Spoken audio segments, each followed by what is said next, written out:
So this is the night of sewing and sexism. I am Celia Silverstein, even though that is not what my name says. And you'll understand in a little. But this is brought to you by Code Red. And so we just wanted to say thank you so much for coming. And we are super excited to bring you this great presentation. And we will also be sewing reusable pads. And if you don't have the materials, you can take the information that we give and always make them in your own time, and that may be just more convenient. So the pads that we will be making are actually reusable, and they will be sent to the Pad Project, which is a really cool organization that takes these reusable pads and gives them to third world countries. So we will also, there are details on the site if you want to make these pads, and they will tell you how to make them and where you can drop them off, because we will be sending them out to the Pad Project. So this should be running about an hour, and we encourage you to stay throughout the whole thing.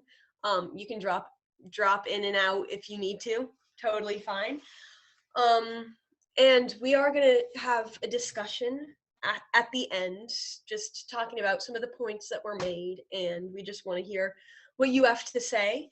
And this is being recorded, so if you don't want to be on the website, because it will go on the website, you don't have to turn your camera on at the end during the discussion. So this is super informal, and feel free to just sit and listen, sew, or write notes. And the writing notes will also be explained really soon after me. So the pseudonyms, we invite you to change your name to a female artist you admire. And at the end, we're going to discuss them and share something about these artists and why we admire them, because I am not Nicole McLaughlin. I'm Celia, and we are all under these pseudonyms. So if you don't know how to rename yourself, you can go to the participants, and then you just find yourself and hover over, and you will see rename come up in a blue box. So you can do that and type in another artist, and it's totally informal. You can just give us a fact about why you like them. So don't be stressing throughout the presentation to share this.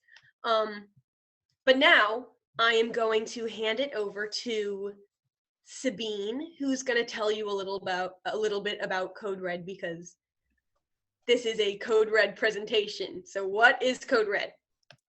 Yes, hello everyone. My name is Sabine Hincady, but for tonight at least my pseudonym is Zoe Leonard. And to start the night, I'm going to be giving some background as to what Code Red is and what we do as an organization, since this event is being presented by members of the group. So Code Red is a group dedicated to providing menstrual supplies for women experiencing homelessness or poverty. We create and distribute care packages with products to last 1 to 2 cycles. These packages are then distributed on midnight runs and to homeless shelters, and we also work with our school and our community. We originally started the group in 2018 when 6 of us were assigned a project in our 8th grade social studies class. We needed to research a law that we wanted to change, and our focus was on the tampon tax, which lists feminine hygiene supplies as a luxury item, allowing them to be taxed. As we were working on our project, we learned more about how this law prevented many women from buying necessary products for their period. The idea that many impoverished homeless women have to choose between a meal and menstrual supplies, both of which are equally important, had not been something we had learned about prior. Thus began the brainstorming of how we could help women access the products they needed. After much discussion, we concluded that our mission was to distribute care packages with enough supplies to last 1 menstrual cycle. To help personalize the packages, we decided to use reusable makeup bags to hold the supplies and include a handwritten note in each. Throughout the 4 years that we have been working on this project, we have raised around $4,000 that has all been used to buy the materials for our packages. Each year, a portion of our care packages are distributed at the annual Thanksgiving dinner run by Project Share, an organization through our community. And a notable milestone from that event in 2018, we were able to distribute 400 packages. So inside each of our packages, just for a little background info, we have multiple different products, a variety of sizes. Each package has 7 regular tampons, 5 super tampons, and 12 pads. Another component to our care packages are the handwritten notes that we include, which are essential to the uplifting message that we want our care package to send. We want every person receiving a package to feel loved and worthy, and we hope that the packages help their menstrual cycles become less of a burden. So if you do not have the materials to sew reusable pads during tonight's event, you can write notes. Even writing just one note can make a difference. So I'm just gonna quickly tell you some guidelines for writing notes if that's something you're interested in. And I'm also gonna put a link to a document on the chat too. So the first guideline is to use a piece of stock or construction paper, preferably colored, as you can see on the slide. Those are some good examples of notes that we've put in our packages before. The note should be about 3 by 4 inches in size because any bigger may not be able to fit in a package. And the goal of the note is to write something positive. It can be just a few words or up to the length of a short paragraph. And we also like for those who are writing notes for us to sign their name, preferably their first name if you are comfortable. This makes the cards a lot more personal and helps recipients feel more connected to the people who wrote them. The last guideline that I have is to make sure that the note is single-sided. We plan on writing a what's inside section on the back of each note. So it's important to make yours single-sided. So I actually have a example package right here. These are the bags that we've been using. If you open it up, sorry, yeah, we have, oh, okay. We have pads and tampons, and then this is what the what's inside looks like, and then on the other side we have a note. So yeah, those are what our packages look like. Sorry, that was a little messy. To finish off, if anyone is interested in following us on social media or checking out our website, our Instagram is @CodeRedFund. Our email is coderedfund@gmail.com. And our website is www.coderedfund.org. Thank you. Fantastic. All right.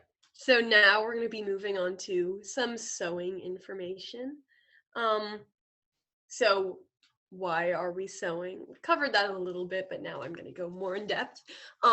So reusable pads are the preferable choice when sending menstrual products to third world countries because they don't have to be replenished as often, and disposable pads, you have to have somewhere to dispose of them, and that is not always available. So these are actually also easier to wash. They're easy to wash. They are easier to wash than it is to get new disposable pads. So we're going to show a video explaining how you make these pads, and I'm going to drop in the chat a great website that has information. It has a downloadable PDF with instructions, but it also has this video. So you can copy that link and just keep it. And we also will have more information on our website. So we're going to watch this video to get an idea of how to make these. Yeah, there's also a chance the audio might not work, but if that's the case, you can just jump to the link that's being put in the chat or watch along.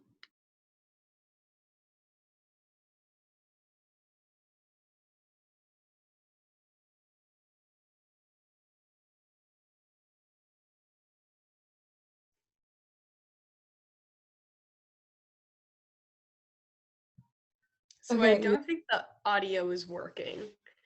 But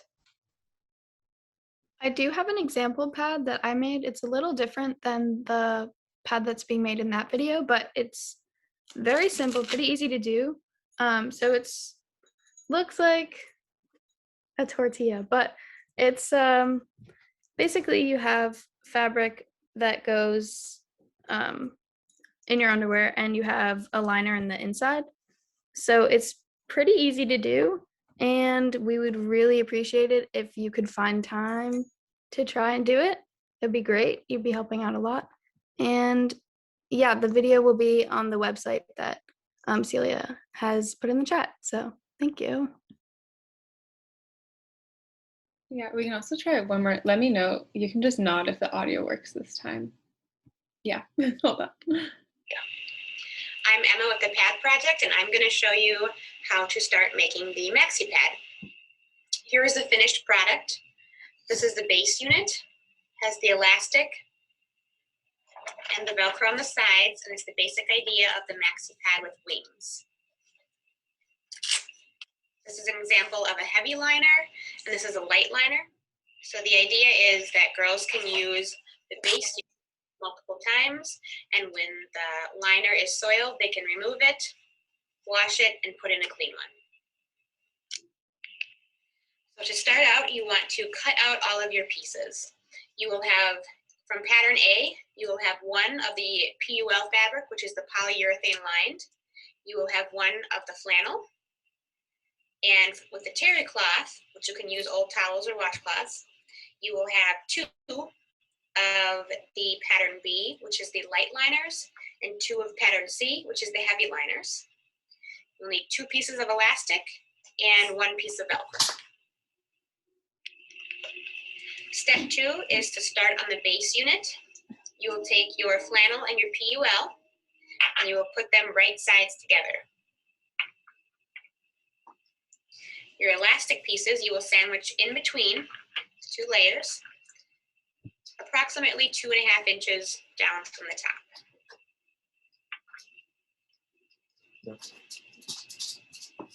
And then to make sewing easier, you will pin each side. You want to be careful to pin on the very edge because the pins do poke holes in the waterproof fabric. That will stay there, so don't pin in the middle of your pad. You'll need 4 pins, 1 for each side of the elastic. And then you're ready to sew. So for our next step, we have our pinned base unit. I'm going to sew all the way around the edges with about a 1/2 inch inseam, leaving the bottom open. And this is what it looks like when it's sewn all the way around the edges with the bottom open. The next step is to turn it inside out. So our next step, to turn it inside out, you want to make sure that you keep the elastic on the flannel side, not on the PUL side. You can poke it through with your finger to get most of it out. And then to get the edges out, you can use a scissors, a pencil, or a chopstick. And just help you kind of poke and get the corners out to have nice clean corners.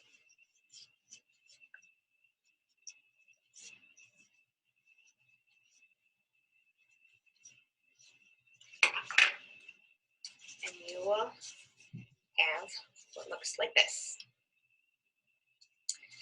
The next step is to sew 1 more line around the edge.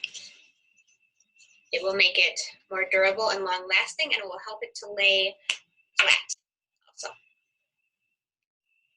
To start sewing your next layer, you want to turn the open end under, turn the edges under like this.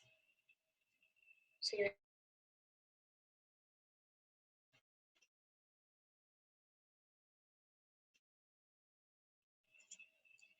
remembering to keep the pins just on the very edge so you aren't poking holes.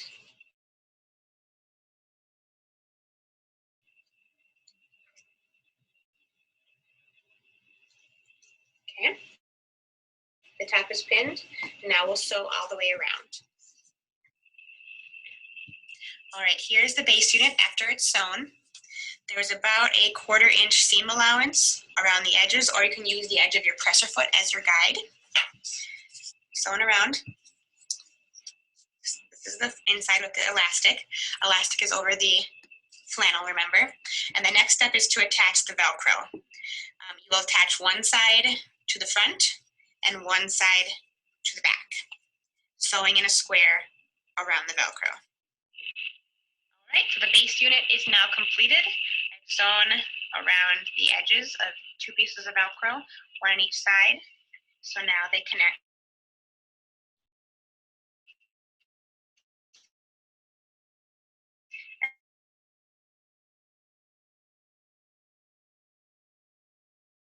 And that is your complete unit.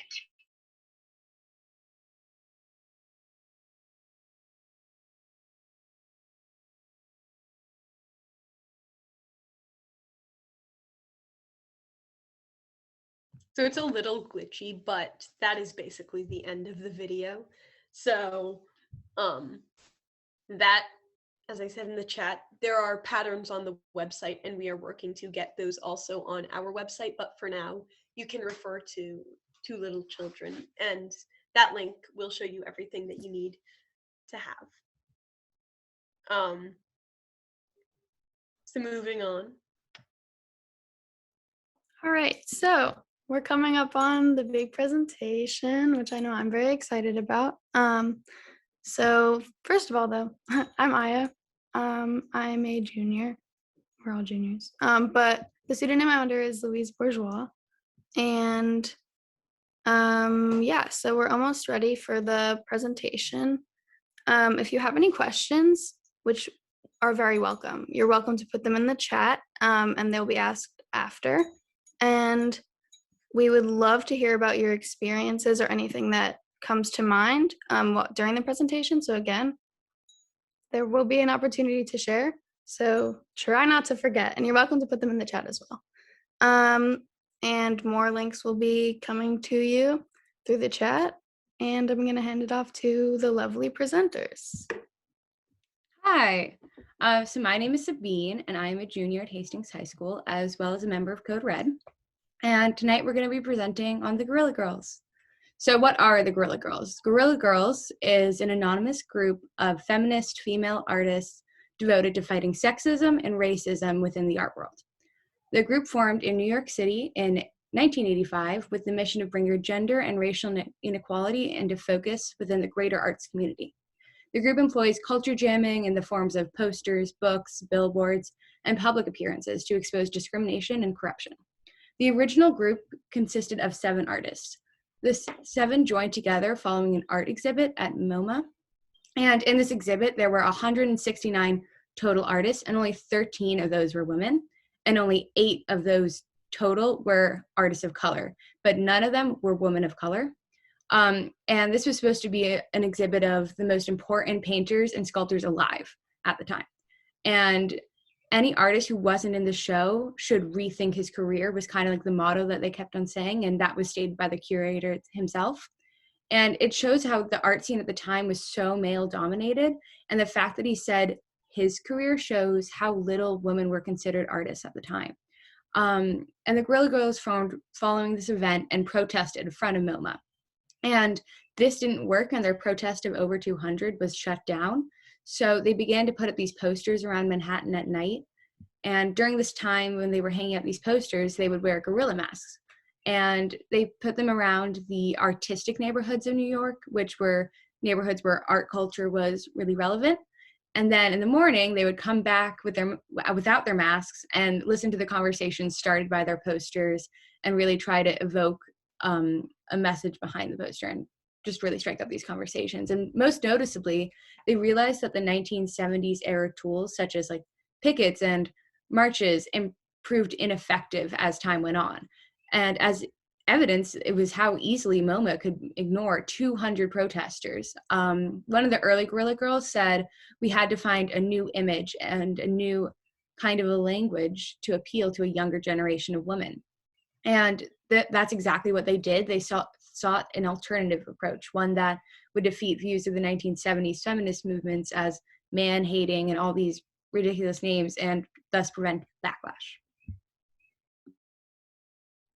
Yeah, okay, thank you, Sabine. So I'm just going to talk a little bit about the art world in the 80s as the Guerrilla Girls formed in the 80s. So it was at the height of a contemporary art movement. So we have here examples of neo-expressionism and trans avant-garde. So to talk a little bit about sexism at the time, most galleries were owned by elite white men, which probably led them to favor predominantly white male artists. And this was especially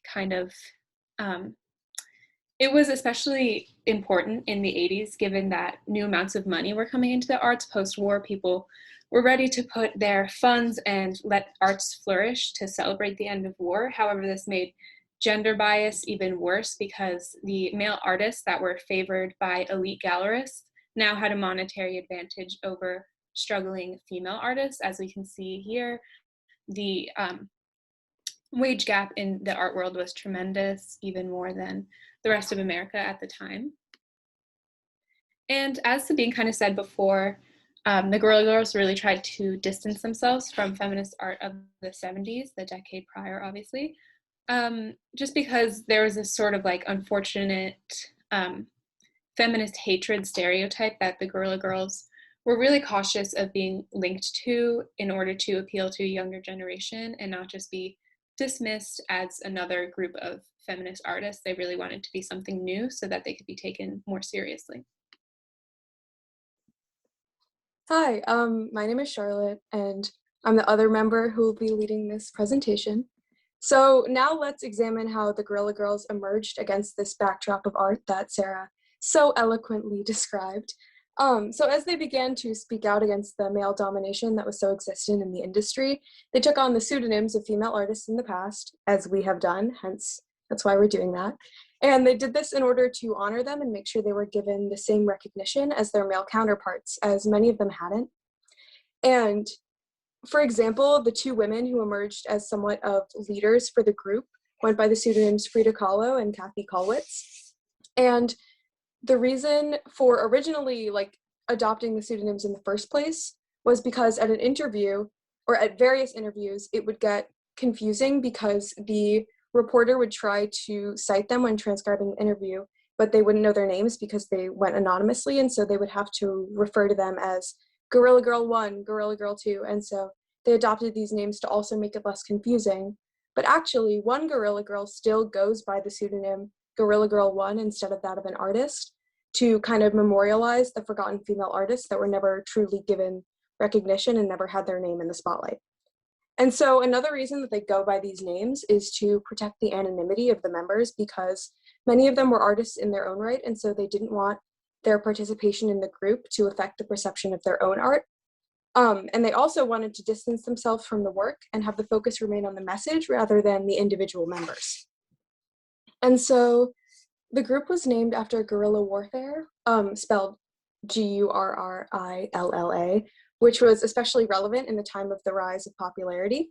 And the definition, I'll read it really quick, is, quote, a member of a small independent group taking part in irregular fighting, typically against larger regular forces.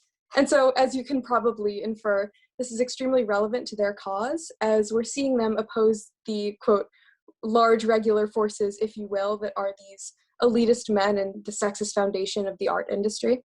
But so that was the original, stem of their name. But at an early meeting, the woman who was transcribing their meeting accidentally misspelt gorilla in their notes like the animal.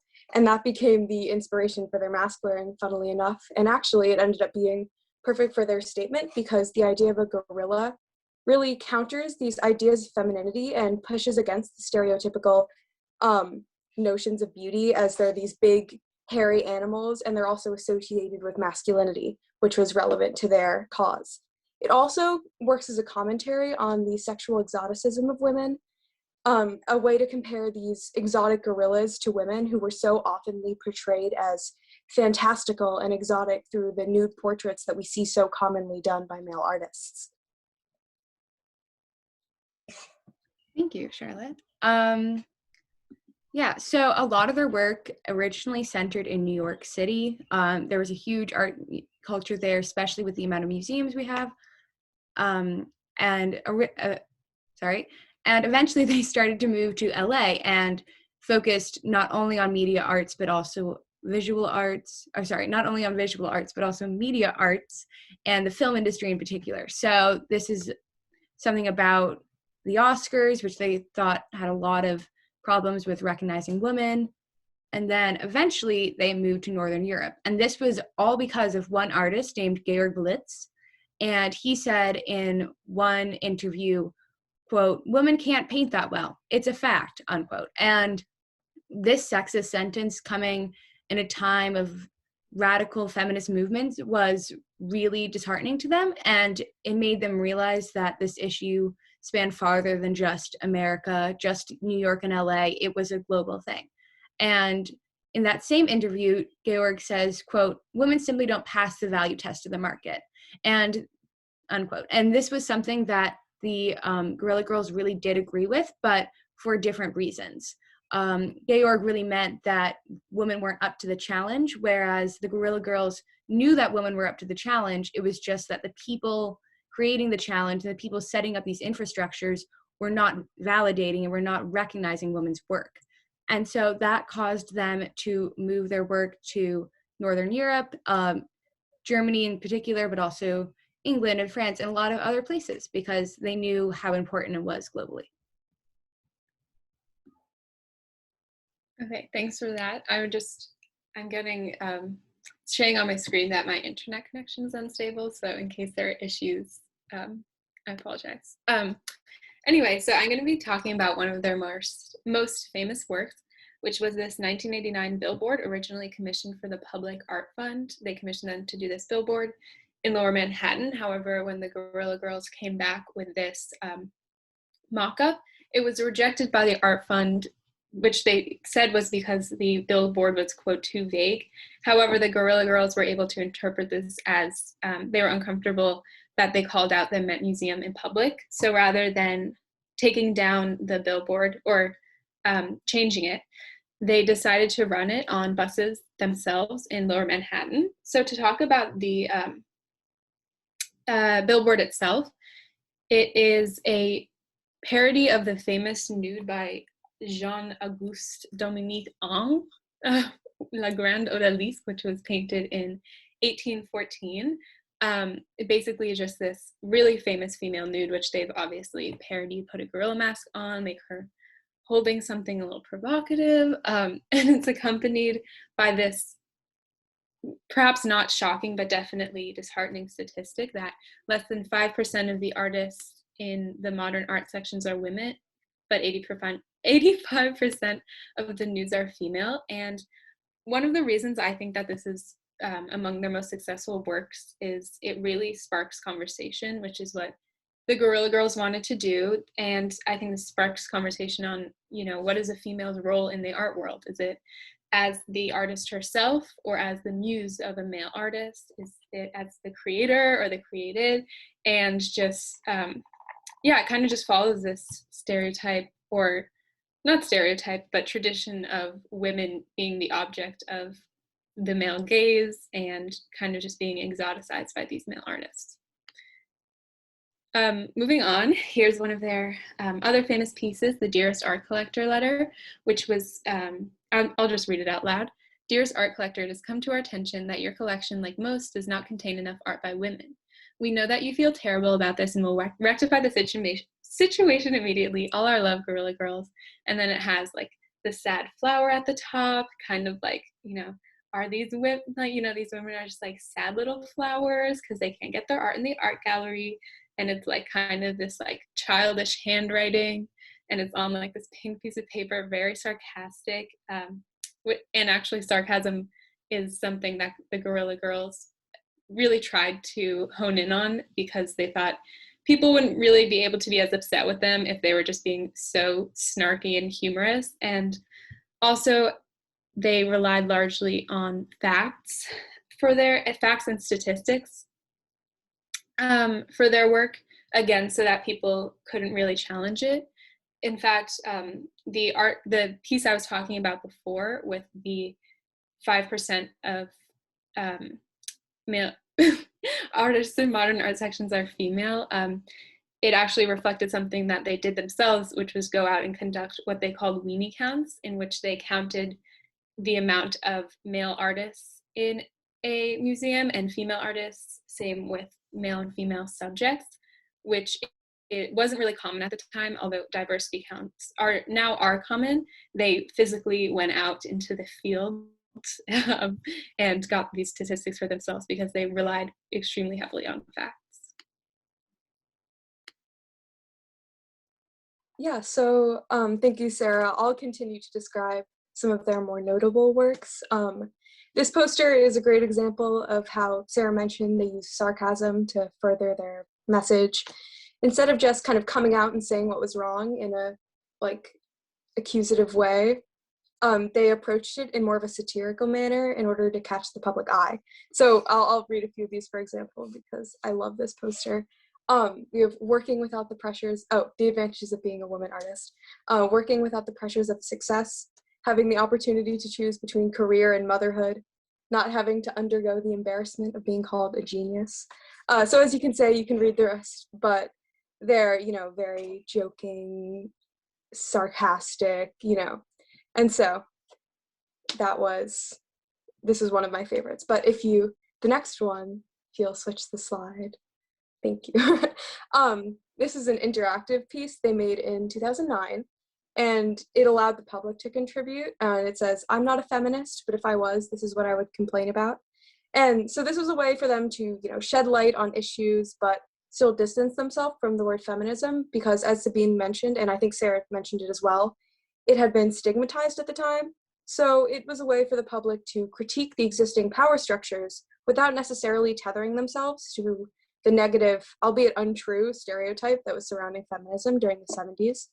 And so the Guerrilla Girls didn't want to perpetuate the stereotype, even though their art is really feminist by the true meaning of the word. But anyways, through their next pieces, they also, something that was a common theme, was that they called out artists and curators by name, and so they weren't afraid to be assertive to get their point across. And so, for example, this one on the left, what do these men have in common? And then it goes on to give a statistic about sexual assault, which was a big issue by these men that were kind of being praised in the art industry, despite their, frankly, gross and immoral personal lives that just weren't being addressed.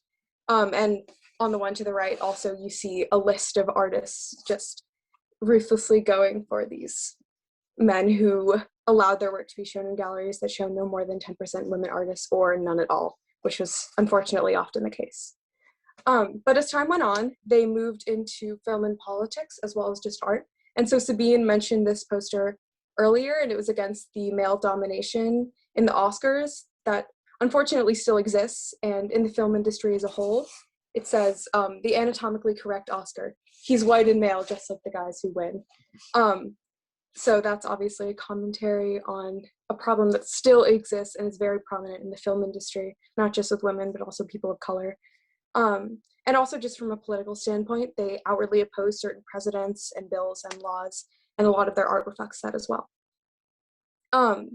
Additionally, they published several books. The one on the left is Confessions of the Guerrilla Girls, and this is a number of anonymous anecdotes about their time in the group to raise awareness. Also, one of the books they published was a children's book, which I thought was really interesting. And so, as we've actually seen the Guerrilla Girls express themselves with any artist, or as they've kind of mirrored in their own art, it's important with any public figure that we don't talk about them without acknowledging the flaws or criticisms about their work, as we've seen with them calling out, creepy male artists, or more than creepy male artists. But anyways, there are some of those with the Guerrilla Girls, unfortunately, but it's important to acknowledge. So I'll give it to Sabine and she can explain some of that. Yeah, so the Guerrilla Girls always faced criticism about their work. Usually in the beginning, it was just from sexist white males who were upset about being called out. And we saw a lot of museums turning them down and such. But in the early 2000s, they began to face criticism about the racist undertones of their work.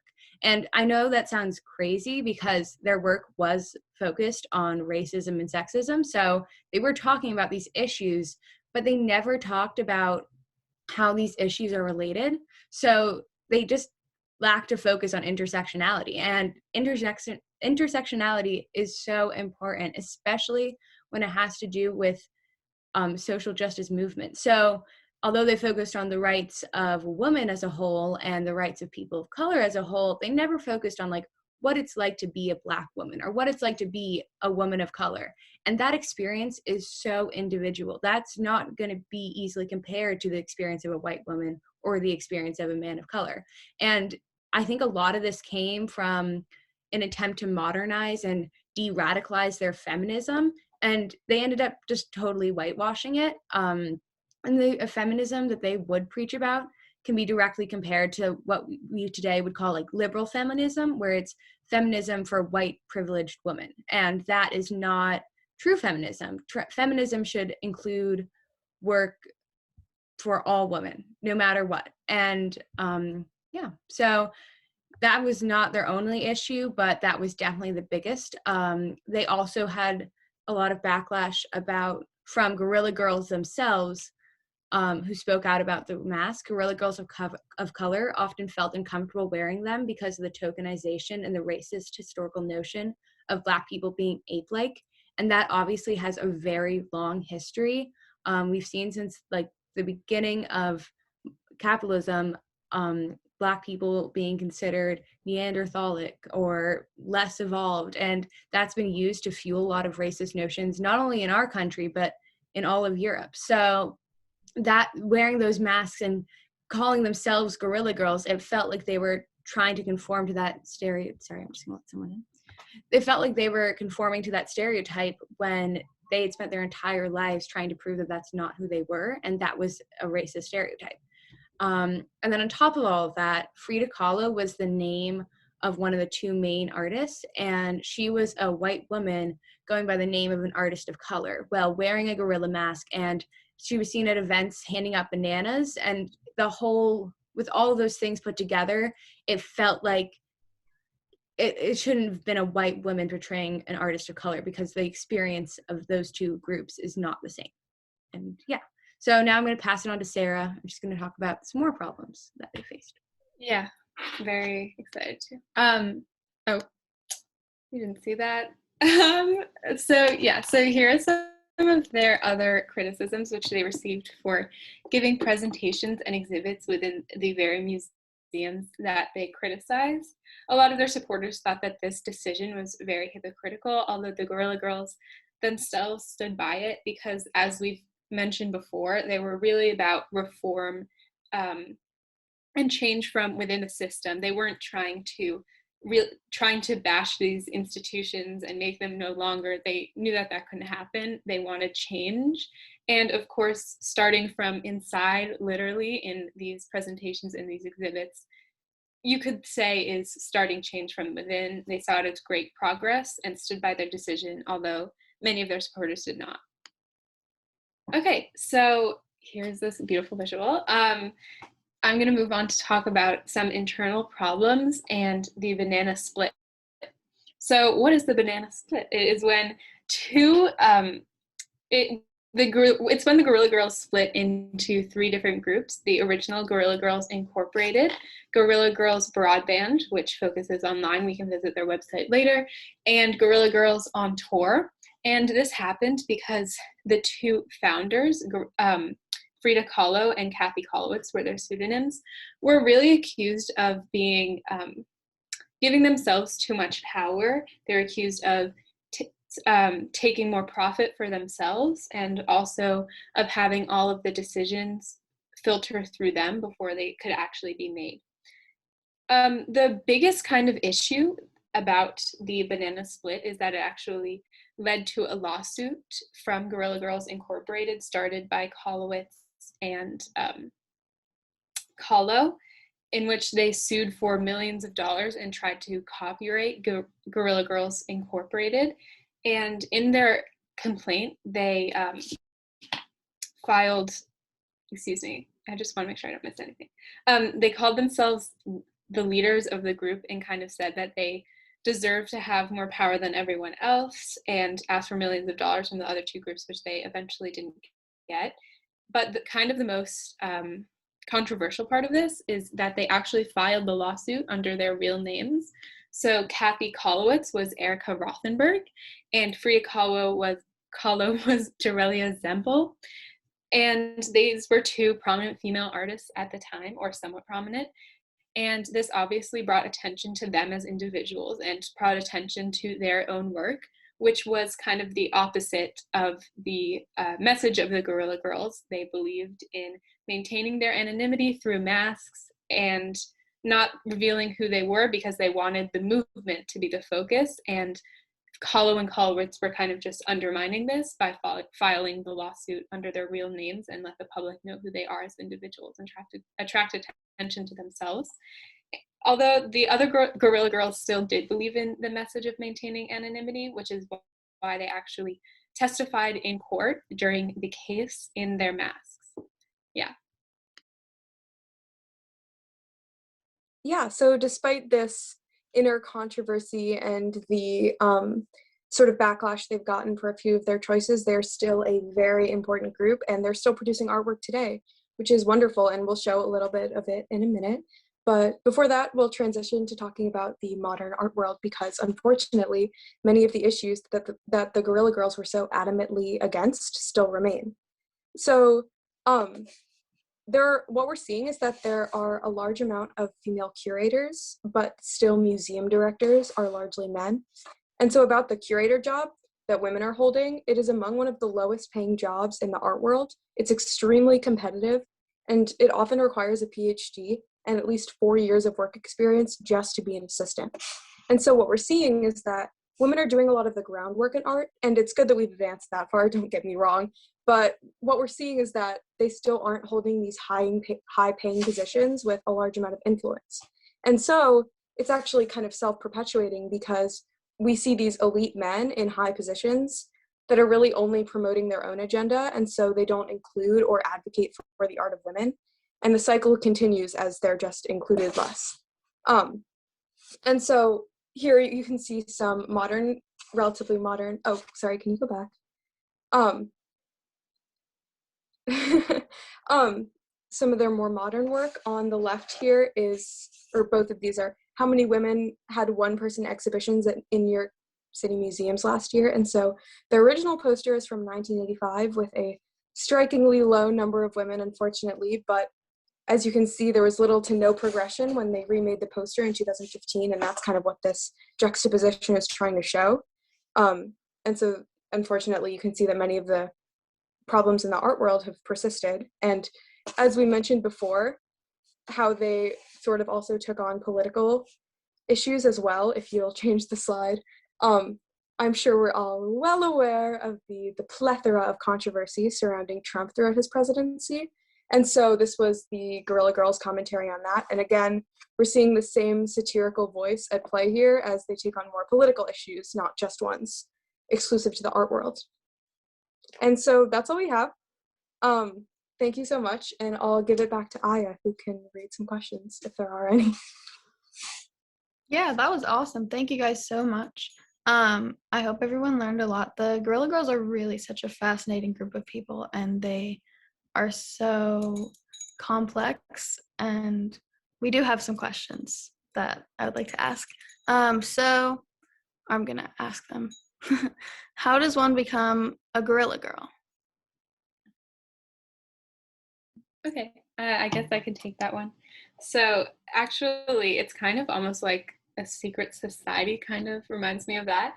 In order to be a Guerrilla Girl, you actually need to know a current Guerrilla Girl. And this is actually a great question, because it's kind of something interesting to think about, because you need to be invited by existing Guerrilla Girls. So just the thought of like her kind of unveiling herself and inviting you to join the group is like pretty awesome.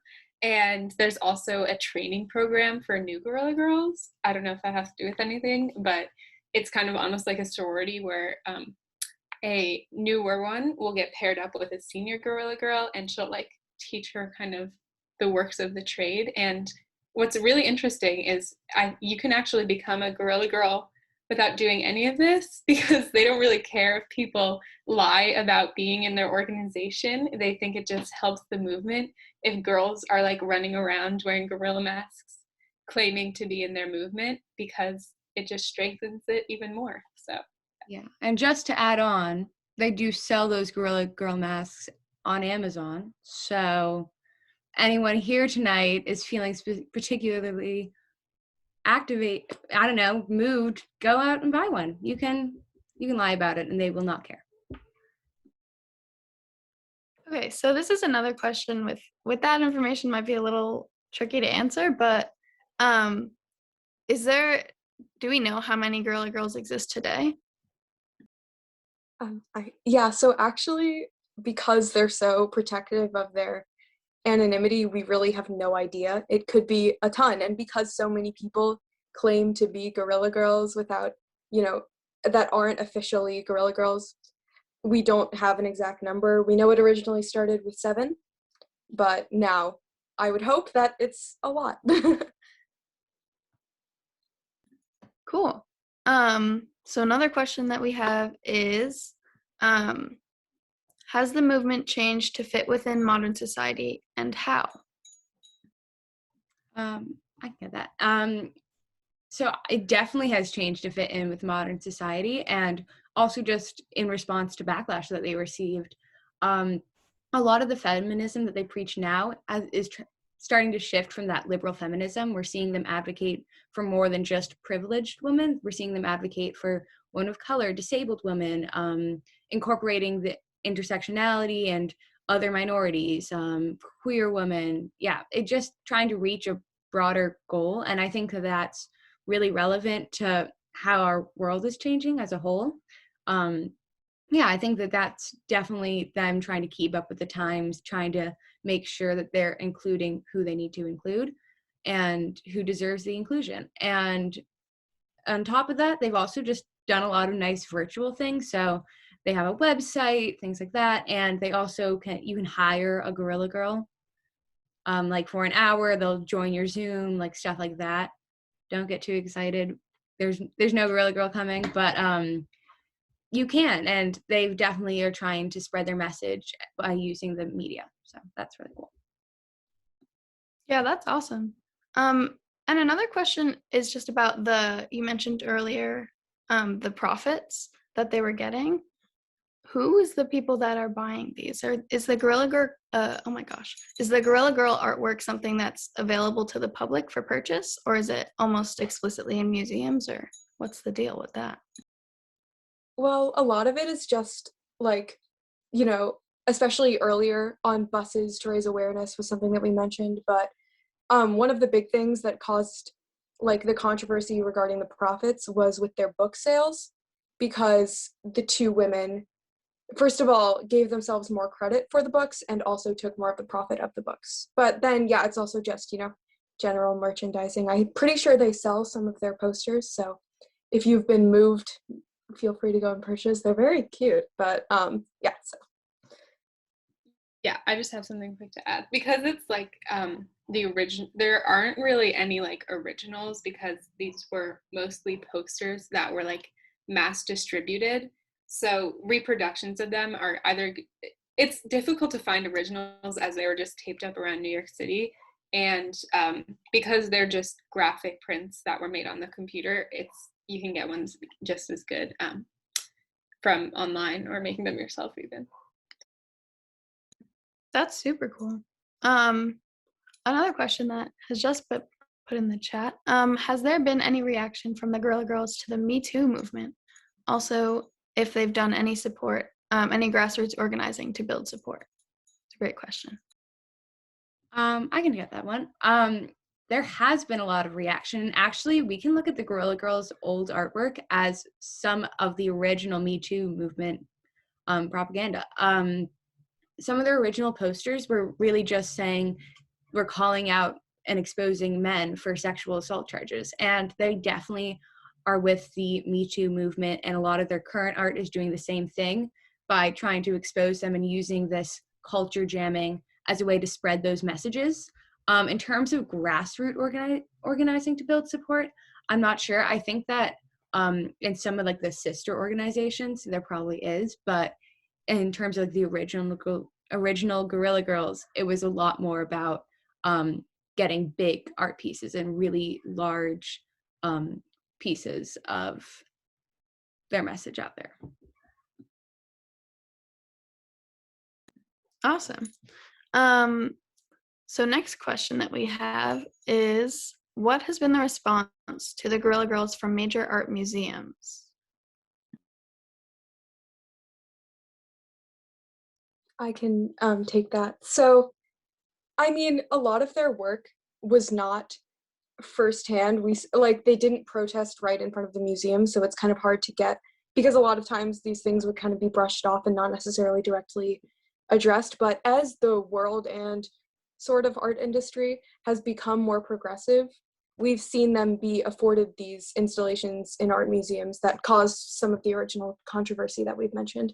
And so, as much as male artists have spoken against them, they have also really played an active role in helping more inclusion happen in these art museums, including inclusion of their own work, which is really awesome.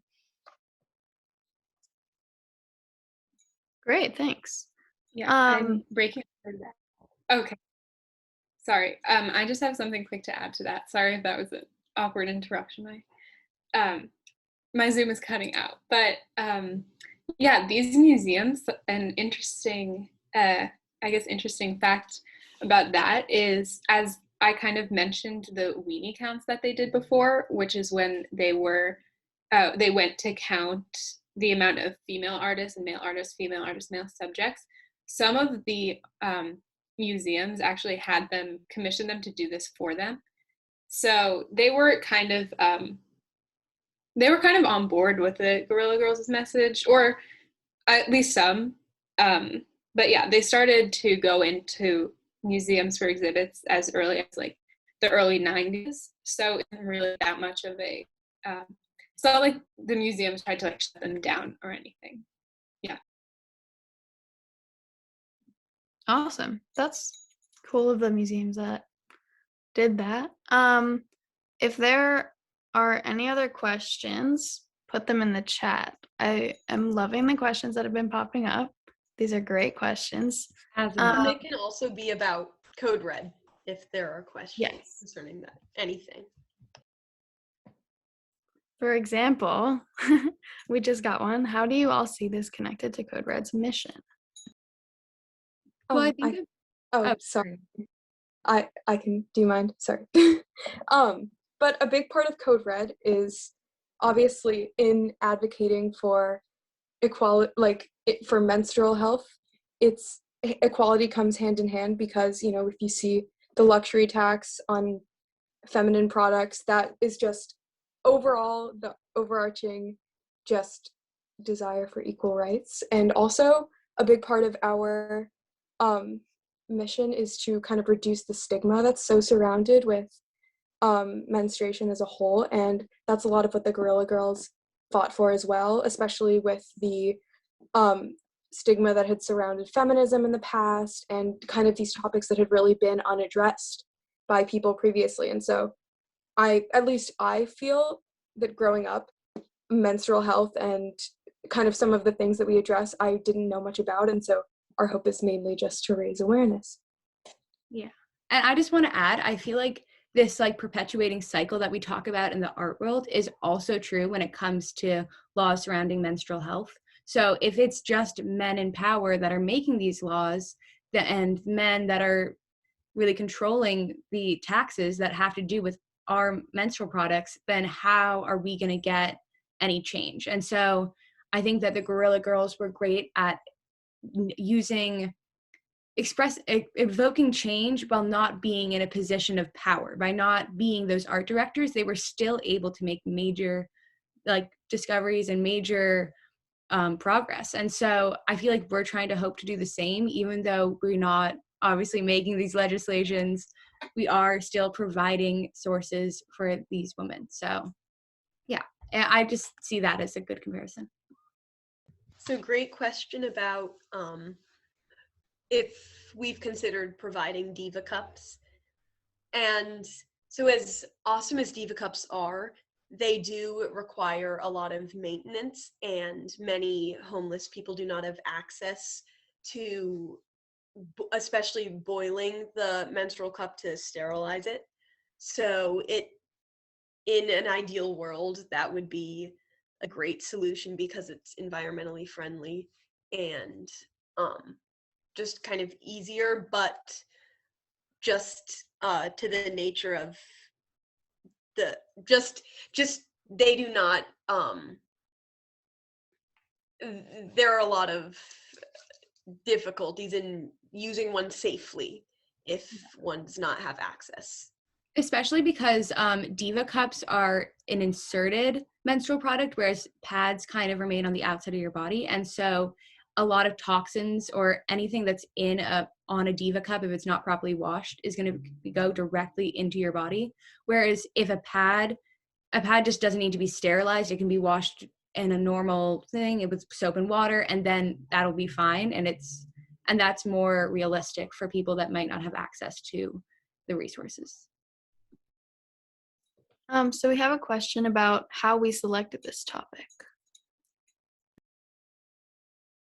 Okay, I guess I can answer that one. I haven't been looking at what's in the chat, so I'm surprised, and I like all of these questions coming in. Yeah, so we kind of knew that we wanted to do a webinar like this with the sewing. We didn't really know. The subject kind of came last. So I was sort of thinking maybe we could do, something in the art world, just because I think that the six of us really just like appreciate art. I don't know. So I was looking at female artists to perhaps cover or just shed light upon, and I couldn't pick one. So I found the Guerrilla Girls, and now we're actually going to share about all of our female artists because they had the pseudonyms. It kind of just worked out perfectly in that way, which is how we selected them. Also, just like admire their work, like they're the best. So that's why too. Just really quickly before we move on to the pseudonyms, we're still open to questions if people have more. Reacting to does Code Red have ideas about a guerrilla approach to the issue of the tampon tax? That's actually a really great question. I don't know that that's something we've discussed, but it's a great idea. So definitely look into that. Also, I feel like a big part of the guerrilla approach is education, and that's what we're doing right now. That's a big part of what we do in Women's Health Club. We create these zines where we talk about issues in the women's health category, and the tampon tax is definitely one of those. And so I feel like that has always been a goal of ours. In terms of getting that message out in broader ways, I definitely think that's something that we'll do in the future. But for now, it's more about things like this. And yeah, awesome. So if there are no further questions, we can move on into the pseudonyms. And we've all done a little bit of prep, so really there's no pressure to talk about your artist the way that some of us might, but if you have an artist that you feel inclined to share, you're welcome to. So I think we can move on into that. There should be parts of the presentation. Yeah, so this is Celia, so go right ahead. Hi, so I'm under the name Nicole McLaughlin, and you may have come across her work, which is really popular on Instagram. And she does really cool, sustainable design, fashion, and just really innovative, crazy ideas. So she does a lot of cool stuff with brands such as Reebok, Nike, and she will make like a jacket out of gloves. A lot of repurposing things in ways you would never expect. And I especially love her use of food in the fashion world. Like, she just has some crazy ideas which are so inspiring, and a lot is kind of conceptual art mixed with design and then fashion, so it's just really amazing, and you should check her out. Her Instagram is awesome. Okay, so it looks like next, the pseudonym that I took was Tamara de Lempichka. My real name is Sarah Feldman. But yeah, so Tamara de Lempichka, she's this artist. She was kind of like one of the biggest, if not the biggest, influence on portraiture during the Art Deco movement. And she kind of was famous for her portraits of these women in which she really celebrated this like new kind of femininity that was emerging, and like they were just super empowering in that kind of feminine way. And yeah, so in the upper left, this is actually a self-portrait that she did of herself driving a green Bugatti, and it's like one of her most famous works, if not her most famous work, which is like so awesome. And she was also known for like really she really thought that keeping a public image of this like mysterious and luxurious woman was really important. So she was always like with a glass of champagne in her hand, and she was dressed by like Chanel and Schiaparelli because they knew what kind of life she was living. And just one like fun fact that I really admire about her, I guess, is that, or I don't know if admire, but when she died, she actually retired. I'm so sorry if you hear the dog barking. She retired to Mexico when she got older, and when she died, she actually had her ashes scattered on top of a volcano, which is just like so awesome. So yeah. Okay, cool. So this is mine. This is all artwork by Louise Bourgeois, who was a French-American artist who suffered a lot of like childhood trauma, and a lot of her work is really inspired by that. Her most famous series, she described them as her most successful subject, were these huge like, well, they weren't all huge. That's not accurate, but these big, oh my God, spider sculptures that she did out of bronze and different types of metals. And what I think is really interesting about those is that she described them as how she experienced like a mother figure. That's how she felt about her mother, as she described them as like a creature who is both a protector and a predator within this one looming and kind of threatening but also nurturing creature. She also suffered a lot of mental health problems, and I think she was one of the most influential artists in like destroying that stigma of art being dainty, or like it had to be easy to look at. Like, this is not easy art to take in. It's not like you can just like walk by and be like, oh yeah, that's like cute. Like, it's not just like pretty, it's beautiful in a harsh, gritty, honest, real way.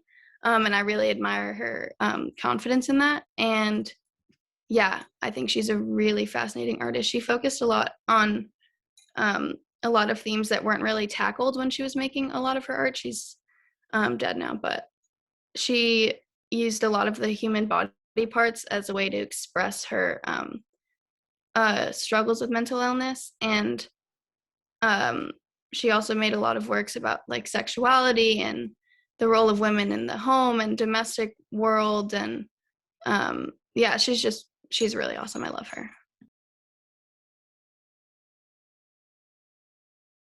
Oh, this is my person. So the artist I chose as my pseudonym was Drusilla do Amaral, and she was a Brazilian painter and a translator, and she's considered one of the leadest Latin American modern artists.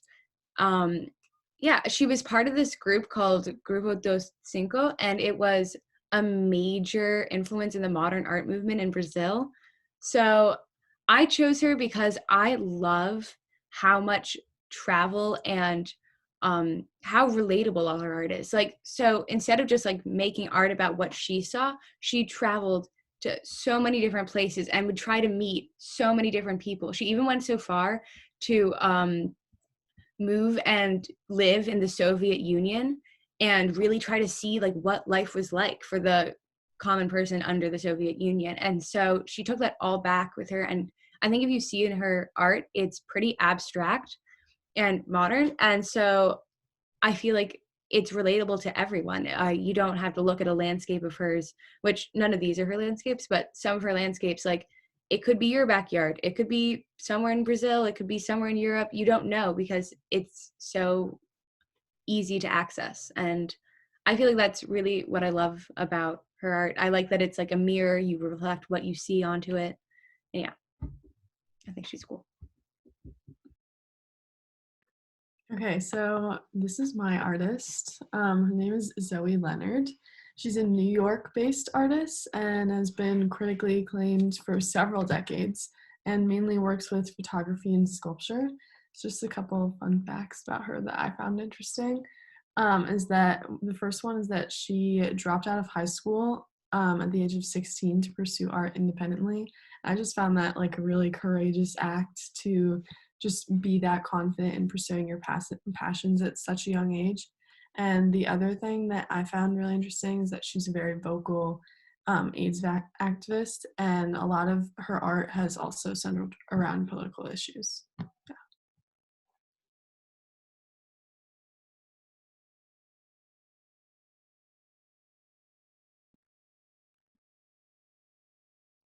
This is mine.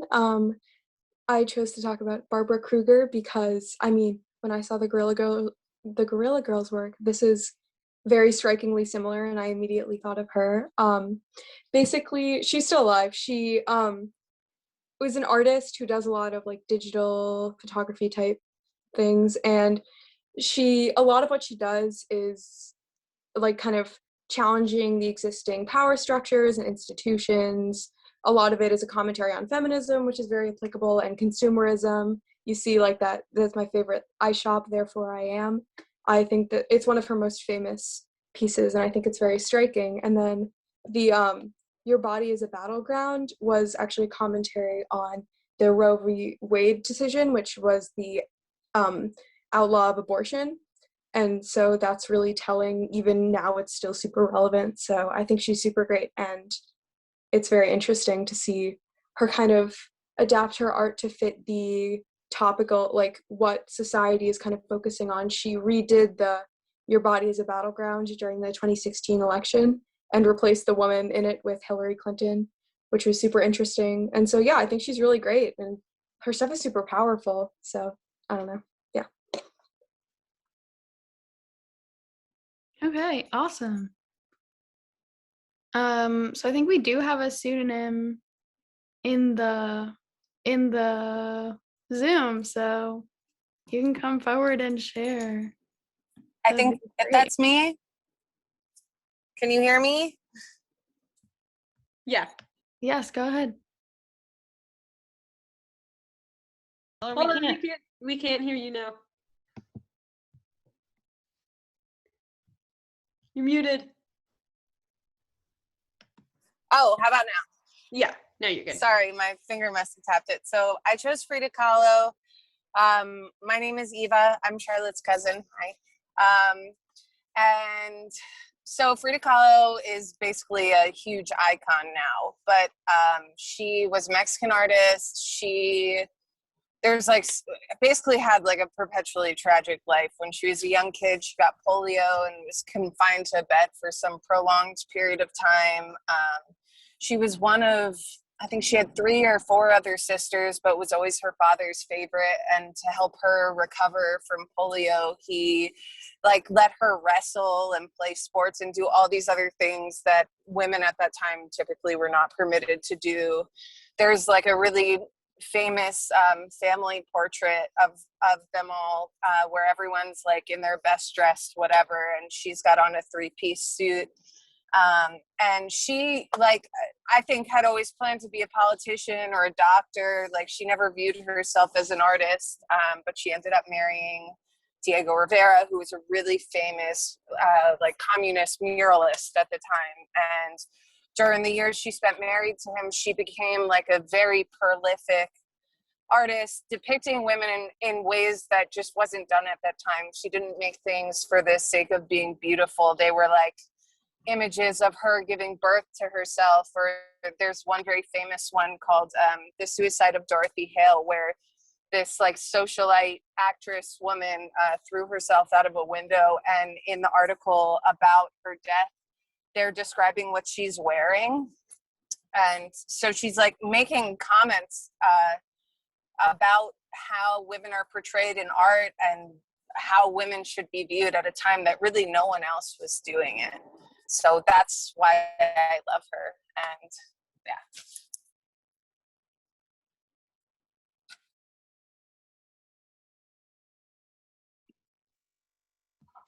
Thank you. That was awesome.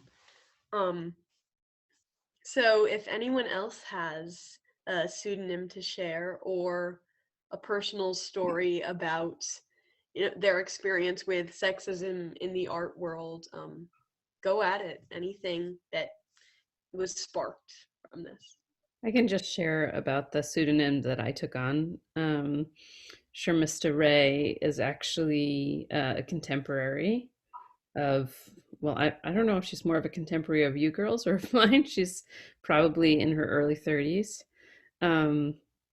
She is an artist who was born in India, raised in Kuwait, moved to the States, and then moved back to Mumbai. And she's also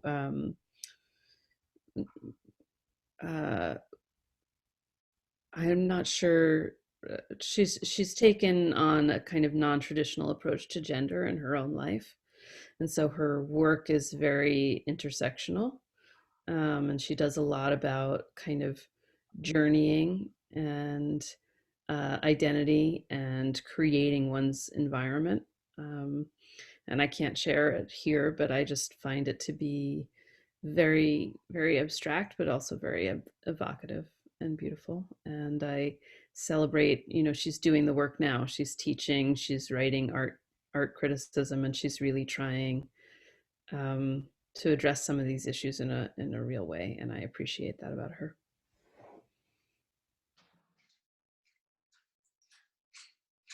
Yeah, it just shows. Thank you for sharing. Yeah, thank you. And it just shows how powerful art is and how, it can really address all of these subjects. I'll go next. My pseudonym is Nikki Desan. I don't know how to pronounce her name correctly. Fall, is that right? As an artist myself, an art history major, I'm super impressed by this presentation that you guys made. I really had no idea what I was coming to. I thought we were going to be sewing, so this was really delightful. So impressed with all of you guys. So Nikki happens to be in the New York Times today. She's a French artist, created monumental mosaic sculptures of the female form. She had many nanas, and they show just fertility. They're like fertility goddesses, bulging, swelling breasts and bellies. But there is a violence to them as well. It turns out that she was raped by her father when she was young, and two of her sisters actually committed suicide as a result of that. So there are two shows that you guys should all go see. Celia went to see her back in Chicago when she was about 4. Here, I have a picture of her.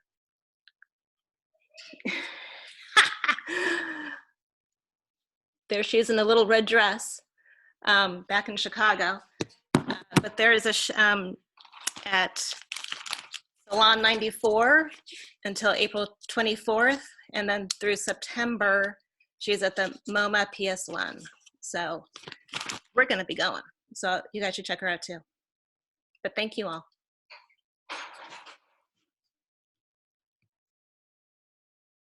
Does anyone else have anything they would like to share? Anything at all? Well, anything at all is a little much, but within the realm of possibility. Well, if I can go ahead, my pseudonym is also an artist who we could conceivably go see sometime soon if it's safe for us to do so.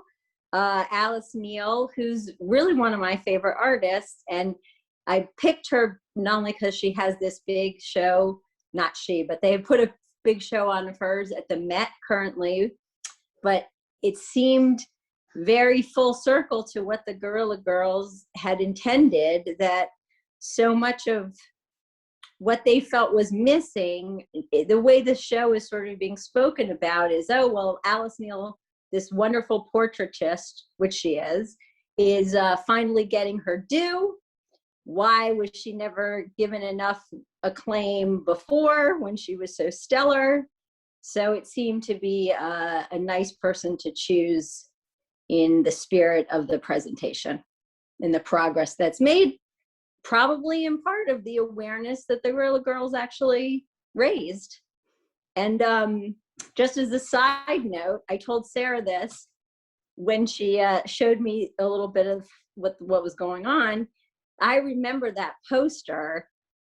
I came as a 17-year-old as a freshman in college to New York City, and I remember that on the buses, and it was so iconic.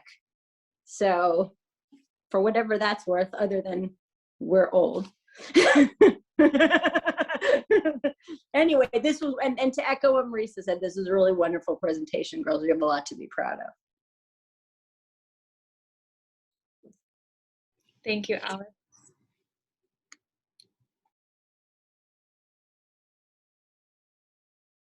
The floor is still open to anyone who would like to share. Charlotte's cousin Eva is actually an artist, and she shows in Philadelphia and other places. And she said, I asked her off camera if she would be willing to talk about if she's experienced sexism as a young female artist showing her art in the world today. She said she would. Eva.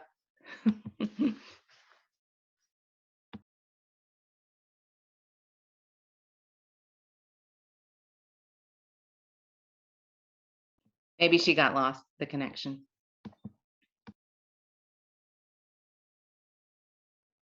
Not a problem. Hopefully she can rejoin us because I would love to hear. Were you talking about me? Yes. Sorry, I'm in the sticks right now and I don't have great service. What was the question?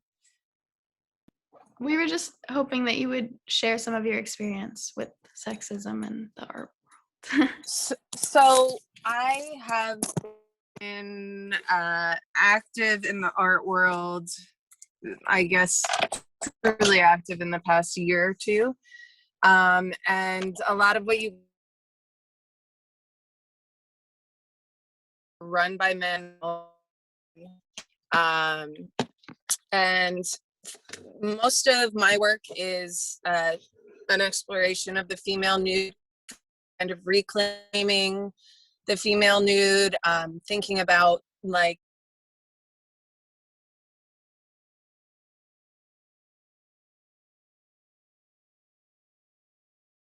as like we're expected to, and then we like keep that private sense of ourself internalized. And I spend a lot of time desexualizing, using nudity as a metaphor for kind of authenticity and that sort of thing. And a lot of the response that I get when I submit my work anywhere doesn't like it goes right over people's heads. Like all people see is that I'm a young woman that's painting female nudes. I think also like people's commentary towards me about my work, because I do often paint myself, is really inappropriate. I've had a lot of people make like passes at me or take it as an invitation to be inappropriate with me just because I do depict myself nude or depict other women nude. But yeah, I think it's kind of a world where you have to have a tough skin and get to stand.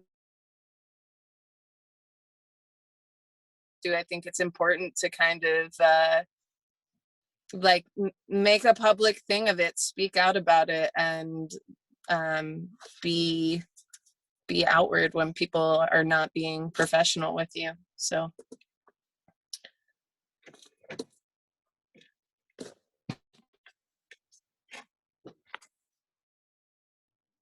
Thank you. I'm definitely like very excited to have Charlotte send us some of your work because it sounds amazing. So thank you so much. Thank you. Sorry. Yeah, you're welcome. I'll just put my I can put my website in the chat so you guys have it.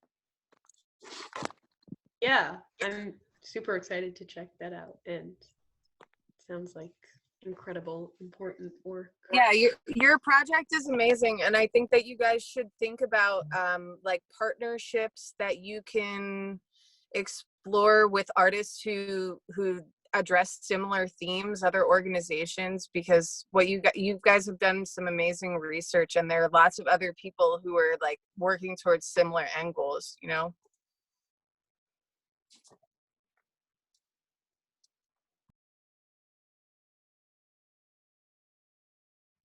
For sure. So last call if anyone has anything to say, and what we've heard so far from you guys has been so eye-opening and just super interesting. So it's been a fantastic night, and we thank you so much for joining us and contributing to the discussion. And I hope you all learned something, and if you can make pads at some point, we will be so grateful for the donations, and we'll send those to the pad project. And just check out our website, and also check out Eva's, because that sounds super awesome. So thank you so much for this, and have a great evening. Yeah, I'm gonna very quickly share my screen again, just in case anybody wants to like write down any of our information for you to see it there. Otherwise, have a great night. Yeah. Thank you. That was great, you guys. Thank you. Thanks for coming. Thank you. Thank you, Code Red.